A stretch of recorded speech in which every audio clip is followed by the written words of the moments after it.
اہم خبر سے آپ کو آگاہ کریں، آپ کو بتائیں کہ پی سی بی مینجمنٹ کمیٹی کے سربراہ ذکا اشرف نے استعفیٰ دے دیا ہے۔ اس حوالے سے مزید بات کریں گے نمائندہ خصوصی کھیل شاہد ہاشمی سے۔ شاہد صاحب، کیا وجہ سامنے آئی استعفے کی؟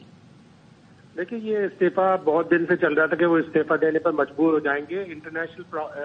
انٹر پروونشل کوآرڈینیشن کمیٹی جو ہے، جس کے انڈر میں ذکا اشرف صاحب کام کر رہے تھے، اس نے بقول ذکا اشرف کے کہ ان کے ہاتھ باندھ رکھے تھے، ان کو آزادانہ کام نہیں کرنے دیا جا رہا تھا۔ 16 جنوری کو جو انہوں نے مینجمنٹ کمیٹی کا اجلاس کراچی میں بلایا تھا، وہ آئی پی سی نے منع کر دیا تھا کہ آپ یہ اجلاس نہیں بلا سکتے۔ آج پھر انہوں نے جمعے کی نماز کے بعد لاہور میں مینجمنٹ کمیٹی کا اجلاس بلایا تھا، جس کے بارے میں ابھی تک کوئی پریس ریلیز، کوئی پتہ نہیں چلا کہ وہ اجلاس اس میں کیا ہوا۔ اس کے فوری بعد ذکا اشرف صاحب نے کہا کہ میں استعفیٰ دے رہا ہوں، مجھے کام نہیں کرنے دیا جا رہا، میرے ہاتھ بدے گئے، میں مختلف فیصلے جو مجھے کرنے ہیں وہ نہیں کر پا رہا۔ جو انٹر پروونشل کمیٹی کے کچھ ذرائع وہ کہہ رہے ہیں کہ تقریباً 1 ارب روپے کے کچھ پروجیکٹ ذکا اشرف صاحب نے منسٹری کو کلیئرنس کے لیے دیے تھے، جو نہیں ہو رہے تھے کلیئر، اس کے اوپر اعتراضات تھے انٹر پروونشل کمیٹی کو، اور اس کی وجہ سے ذکا اشرف کچھ ناراض تھے، اور انہوں نے آج یہ فیصلہ کیا کہ میں استعفیٰ دے رہا ہوں۔ 4 فروری ان کی میعاد تھی، 4 فروری تک ان کو ایکسٹینشن ملا ہوا تھا، تو 4 فروری سے پہلے ہی انہوں نے استعفیٰ دے دیا۔ اب سننے میں یہ آ رہا ہے کہ جو الیکشن کمشنر ہے پاکستان کرکٹ بورڈ کے، خاور شاہ، ان کو عبوری چیئرمین پی سی بی کا بنا دیا جائے گا، اور پھر الیکشن کے بعد جب منتخب حکومت آئے گی تو وہ اپنے آدمی کو یا اپنے جو بھی امیدوار ہے اس کو پاکستان کرکٹ بورڈ کا چیئرمین بنانے کے لیے 2 رکنی ایک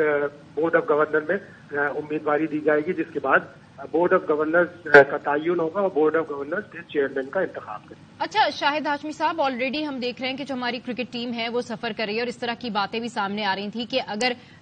چیئرمین کی جانب سے ہی سرٹنٹی نہیں ہوگی تو پھر ٹیم پر کیا امپیکٹ پڑے گا، اور پھر یہ استعفیٰ تو اوور آل اب کیا حال ہو جائے گا ہماری ٹیم کا، کیونکہ آلریڈی ہم تو شکستوں سے 2-4 ہیں۔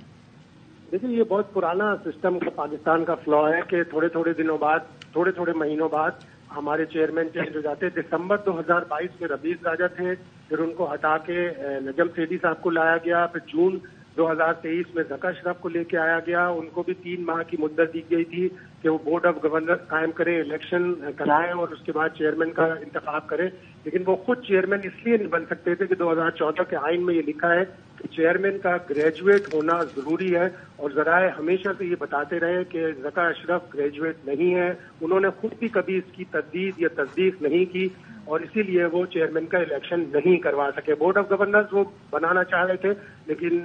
منسٹری نے ان کو روک دیا۔ فواد حسن صاحب اب آئی پی سی کے ہیڈ ہیں، انہوں نے ان کو روکا تھا۔ اب ذرائع یہی کہہ رہے ہیں کہ خاور شاہ جو الیکشن کمشنر ہیں وہ کرکٹ بورڈ کے عبوری چیئرمین بنیں گے، اور ان کے بعد پھر جب منتخب حکومت آئے گی تو پھر چیئرمین کا انتخاب کیا جائے گا۔ یہ بہت بڑا فلا ہے پاکستان کی کرکٹ کا، جس کی وجہ سے پاکستان کی کرکٹ میں کوئی سسٹم نہیں بن پاتا، کوئی جو بھی تبدیلیاں کرنا چاہتے ہیں وہ نہیں ہو پاتی، جو بھی پالیسیاں امپلیمنٹ کرنا چاہتے ہیں وہ بھی نہیں ہو پاتی، اور انٹرنیشنل کرکٹ اور انٹرنیشنل کرکٹ کونسل میں بھی پاکستان کا مذاق اڑایا جاتا ہے۔ ٹھیک ہے، بالکل شاہد ہاشمی صاحب آپ ہمارے ساتھ رہیے۔ شعیب جٹ نے ہمیں جوائن کیا۔